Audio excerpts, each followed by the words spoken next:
The National Weather Service in Sterling, Virginia has issued a tornado warning for northeastern Howard County in central Maryland until 5 p.m. At 4:34 p.m., a severe thunderstorm capable of producing a tornado was located near Sickesville, Oregon, 11 miles northeast of Damascus, moving east at 25 miles per hour.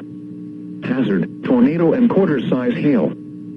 Source, radar indicated rotation. Impact, photos in the direct path of a tornado touchdown. Flying debris will be dangerous to those caught without shelter. Damage to roofs, siding, and windows may occur.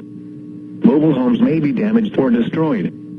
Tree damage is likely. This dangerous storm will be near Ellicott City around 4:55 p.m. Columbia, historic Ellicott City, Keatonsville, and Woodlawn around 5 p.m. Other locations impacted by this tornadic thunderstorm include West Friendship, Daniels, and Woodstock.